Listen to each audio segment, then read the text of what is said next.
안녕하세요. 오늘은 9월 11일 수요일이고요. 연중 23주간 복음 말씀은 루카복음 6장 20절에서 26절의 말씀입니다. 오늘 6장 20절에서 26절의 말씀은 참 행복에 대해서 말씀하시죠. 행복선언과 불행선언이 같이 나와 있는데 8가지의 복. 오늘 주제는 팔복입니다. 팔복이 뭘까요? 팔복. 오늘 주님께서는 첫 번째 일성에서 행복하여라. 가난한 사람들, 또 배고픈 사람들, 또 우는 사람들 행복하다는 거예요. 반대죠. 행복하여라. 행복하여라. 가난한 사람들, 굶주린 사람들, 지금 우는 사람들, 너희들은 하나님 나라가 너희 것이고 배부르게 될 것이고 웃게 될 것이다 하는 것이죠. 고대 문헌에는요, 가난한 사람들에 대한 언급이 거의 없었어요. 영웅이라든가 왕이라든가 부자, 권력자에 초점을 맞춰 있기 때문에 그렇죠. 하지만 성경에서는 유일하게 가난한 사람들이 특별한 위치를 차지한다고 얘기합니다. 구약은 그들의 상황을 미화하지 않습니다. 빈곤이라든가 비참함, 배고픔은 하느님의 창조적 손에서 나온 세상의 균형과 조화와 충돌하는 것이기 때문에 그런 거죠. 모든 생명체를 위한 선물입니다. 하느님의 창조가. 그렇기 때문에 이 세상에 비참한 사람들이 있다면 그것은 이웃이 하느님 앞에서 가질 권리를 빼앗는 사람들의 또 다른 죄의 결과이면 이미 틀림없다고 하는 것이 성경의 고백이고 그리스도인들의 성찰 내용입니다. 모세율법은요, 유대인들이 가난한 사람들을 보호하고 존경할 것을 요구하죠. 그들을 도와달라는 거예요. 신명기 15장 1절에서 15절. 하지만 경험에 따르면 이것만으로 충분하지 않다는 말입니다. 성경이 있고 십계명이 있고 행복한 오늘 선언이 있는데 오늘날에도 가난한 사람들이 얼마나 많습니까? 세상의 빈곤은 인간의 사랑만으로 극복될 수 없고 하나님이 친히 개입하셔야 한다는 것이죠. 구약의 여러 구절에서 하나님께서는 가난한 자들을 특별히 배려하실 것이라고 약속했어요. 그렇기 때문에 그들은 복된 것으로 간주되는 것입니다. 그들이 땅의 재물을 소유하지 못하더라도 하나님은 그들과 함께 계신다는 겁니다. 그 약속이에요, 오늘 말씀이. 지금 굶주린 사람들, 지금 우는 사람들 행복하다고 그랬어요. 지금 우는 분들. 가난하면 사람들은 슬퍼하고 울죠. 슬픔은 지상생활의 맛을 앗아가지만 헌신에도 불구하고 부정적 영향을 미치죠. 우리 가톨릭의 성 필리포 네리 성인이 계시는데 그분의 말씀을 잘 알려져 있죠. 슬픈 성인은 참으로 슬픈 성인이 될 것이다. 슬픔은 옛 악동 목록에서 특별한 위치를 차지해요. 낙담. 8가지 악한 생각이 나오죠. 에바구리오스가 정리한 낙담, 슬픔. 그것은 오르막길을 걷다 다리가 부러지는 사람에 비유됩니다. 열심히 올라가다가 부러지는 거예요. 얼마나 슬픕니까? 더 이상 왜 슬퍼요? 더 이상 멀리 갈 수 없기 때문에 그런 거죠. 슬퍼요. 하지만 인간은 슬플 때만 우는 것이 아니에요. 전쟁에서 집으로 돌아온 군인은 위험을 이겨냈다는, 위험이 빗나갔다는, 위험을 피했다는 감정 때문에 울부짖어요. 교부들은 이것이 바로 우는 사람들의 행복이라고 생각합니다. 하지만 애통하는 자 중에 가장 행복한 사람은 하느님을 멀리 떠나 있다가 하느님과 화해한 사람 아니겠습니까?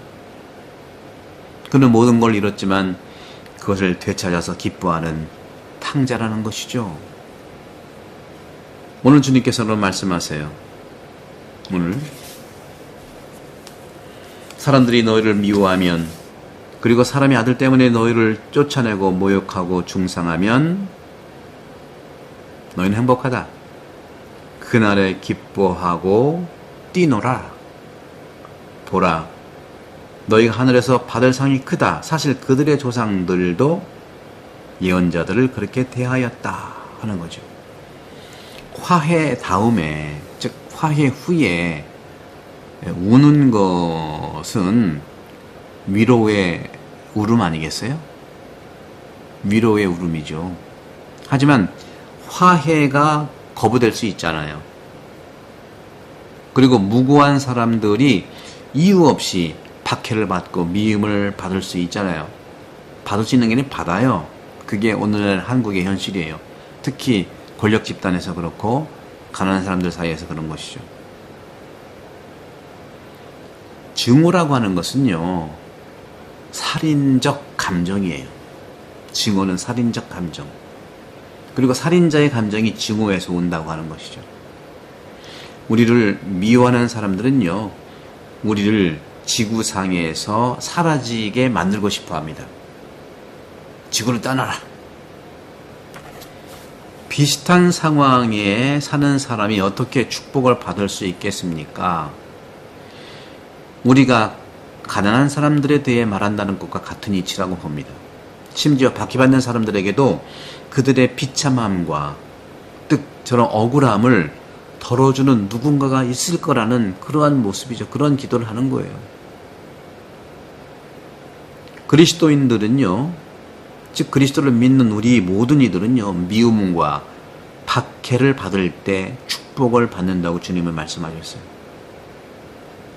왜냐하면 그리스도께서 그들에게 영원한 사랑으로 상을 주실 것이기 때문이다 하는 거죠. 이것은 여러분 오해하지 마세요. 일부러 여러분들 박해받지 마십시오. 분명히 말씀드리지만 불의에 대해서는 우리가 저항을 해야 돼요. 비폭력 무저항이 아니에요. 비폭력 저항을 해야 되는 겁니다. 예수님은요, 비폭력 저항을 하신 거예요. 십자가에 돌아가심이 비폭력 저항인 겁니다, 여러분들. 다른 사람에 대한 미움은 무겁죠. 그렇지, 미워하는 것 자체가 얼마나 무겁습니까? 하지만 복음은 예수님께서 우리에게 용감하게 반응하고 저항하는 법을 가르치고 싶어 하시는 것 같아요. 바로 우리가 살아가는 그 속에서도 역시 마찬가지라고 봅니다. 그러니까 무겁고 정말 다른 사람들에 대한 이런 그 증오는 엄청 무겁지만 복음은 우리들에게 용기를 내라고, 다시 반응하고 다시 표시하라고 하는 것을 말할 수 있어요. 어떻게? 다른 사람들에 대한 의견으로부터 독립적인 것이 되라. 독립적으로 존재하라.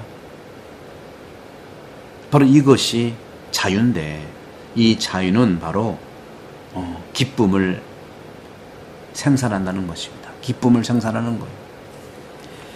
사랑하는 형제자매 여러분, 오늘 후반부엔 불행선언은 나누지 않았습니다만은 이 불행선언도 한번 제가 읽는 걸로 마무리할게요. 행복한 사람의 반대 불행한 자는 누굴까요? 너희 부유한 사람들. 왜? 이미 위로를 다 받았기 때문이죠. 불행하여라. 지금 배부른 사람들. 너희는 굶주리게 될 것이기 때문이다 하는 것이죠. 불행하여라. 지금 웃는 사람들. 지금 웃는 사람들. 너희는 슬퍼하며 울게 될 것이다. 모든 사람이 너희에게 좋게 말하면 너희는 불행하다. 사실 그들의 조상들도 거짓 예언자들을 그렇게 대하였다. 불행선언과 찬행복선언, 여러분들 또 은혜로운 순교자 성월 잘 보내시고, 영혼돌봄 책 있죠? 그 책 여러분들 많이 이렇게 홍보해 주시고요. 또 구독선교 많이 부탁하셔서 은혜로운 또 9월 순교자 성월이 되기를 기도에 부탁드리고, 또 우리 본당 60주년 기념으로 또 7월 한 달 동안이 우리가 추석도 있고 견진도 있고 또 이미 이제 피정했고요. 감사한 날 되고 또 새로운 날이 되기를 축복드립니다. 성부와 성자와 성령께서는 여러분 모두를 감사합니다.